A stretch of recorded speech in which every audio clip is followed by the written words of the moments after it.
हर हर महादेव शंभो शंकर पाहि मां रक्ष मां हर हर महादेव शंभो शंकर पाहि मां रक्ष मां ओम नमः शिवाय नमः हर हर महादेव शंभो शंकर पाहि मां रक्ष मां मित्रमा अंदरिकी कूडा मोदटी श्रावण సోమవారం శుభాకాంక్షలు అండి.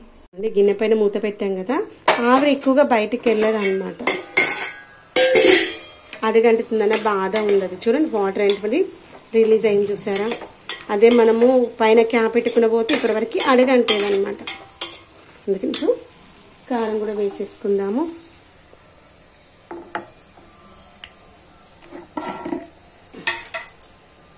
గ్లాస్ బాటిల్స్ ఉన్నప్పుడు కొంచెం కేర్ఫుల్గా వాడుకోవాలి. ఇంకా ప్లాస్టిక్ అయితే ఇంకా లేవు మన దగ్గర, అంతా గ్లాస్కి అయితే షిఫ్ట్ అయ్యాను. ఇంకా సాల్ట్ కూడా చూసుకొని వేసుకున్నాం. తర్వాత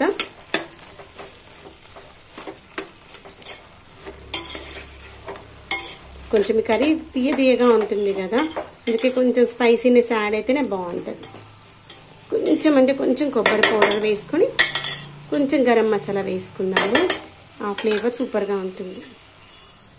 కానీ దీనికి క్యాప్ స్టీల్ వచ్చింది కాబట్టి క్యాప్ పోతుందా అని ఒక చిన్న డౌట్గా ఉంది. చూడాలి, ఇంకా ఒకవేళ పోతే దీన్ని ప్లాంటర్ లాగా వాడుకోవాలి. ఇంకా చేసేది ఏం లేదు.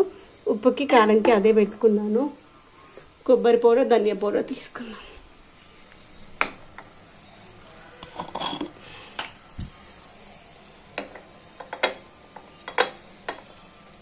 వీటిలో పెట్టే ఇట్లా పెట్టే స్పూన్స్ ఒకటి మార్చుకోవాలి. వుడెన్ స్పూన్స్ తీసుకోవాలి.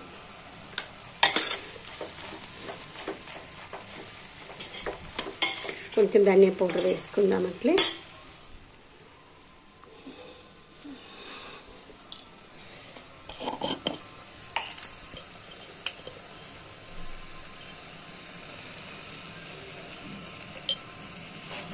కొన్నింట్లో స్టీల్ స్పూన్సే పెట్టేశాను, వాటి సైజ్ సెట్ అయ్యి ఉంటే.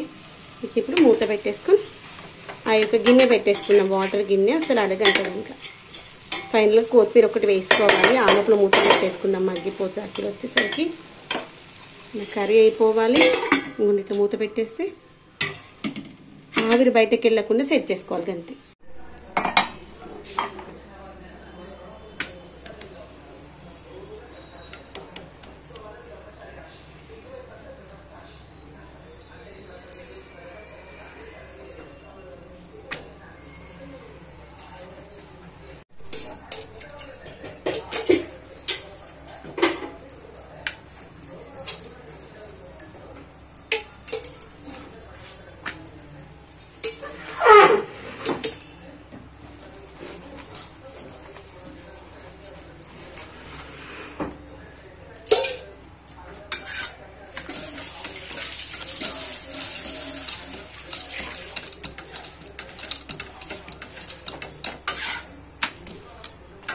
గుడ్ మార్నింగ్ అండి. ఈరోజు అయితే లంచ్లోకి తర్వాత మార్నింగ్ బ్రేక్ఫాస్ట్కి అయితే క్యాప్సికమ్ టమాటా చేశాను.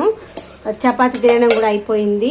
తర్వాత లంచ్లోకి ఏంటంటే క్యాప్సికమ్ కర్రీ ఉంది కదా, దాంతోపాటు పప్పుచారు ఉందంటే అంచుకు వడియాలు కానీ అప్పడాలు కానీ ఏమైనా ఉంటేనే కమ్మగా ఉంటాయి కదా. అయితే అఖిల్కి అది కావు ఇష్టము, ఇది ఇష్టం అన్నమాట. మనము బెండకాయ కానీ దొండకాయతో కానీ ఫ్రై చేస్తాం కదా, ఇది ఇష్టం అన్నమాట. ఇప్పటి నుండో అడుగుతున్నాడు, అమ్మ చెయ్యవా, మన తోటలో వస్తలేవా అని.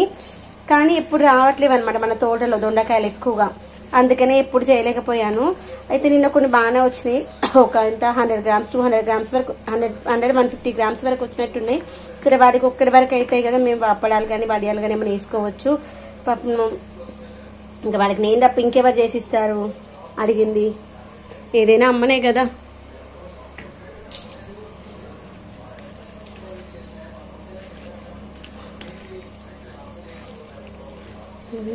ఆయిల్ వేడైంది, చాలు.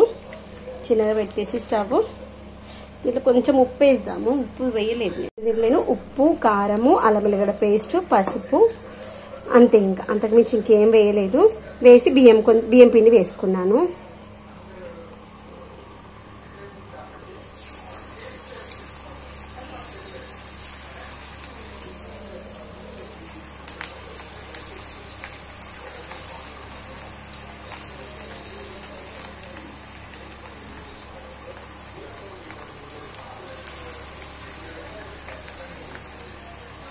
మంచిది కుక్ అవ్వనిద్దాము. అయితే మంచిగా మరగాలి. ఒక 1-2 ఇంచెస్ మరిగిపోతేనే టేస్ట్ చాలా బాగుంటుంది. ఇదిగోండి వీటిలో మనము కొంచెం కరివేపాకు పల్లీలు వేయించుకుంటే చాలా బాగుంటుంది. వీటిని మంచిగా క్రిస్పీగా అయిన తర్వాత కుక్ చేసుకుందాం. ఇదిగోండి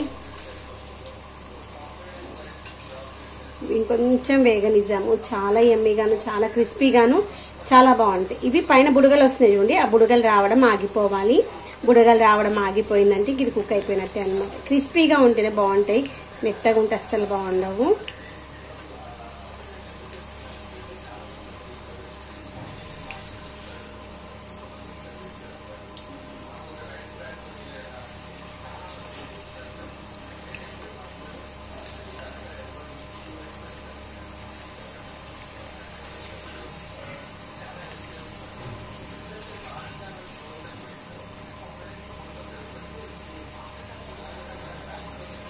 ఇదిగోండి ఇవి కుక్ అయిపోయినాయి, తీసేద్దాం.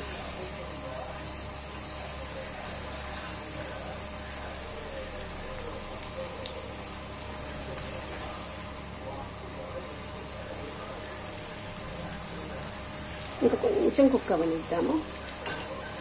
దొండకాయ వేపుడులోకి పల్లీలు అయితే వేయించేసుకున్నాను. స్టవ్ బంద్ చేసుకుందాము.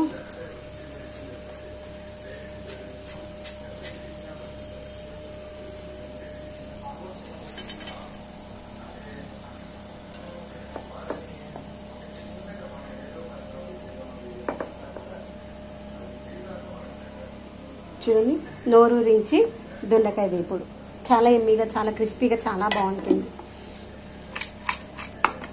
లంచ్లోకి అయితే మనము దొండకాయ వేపుడు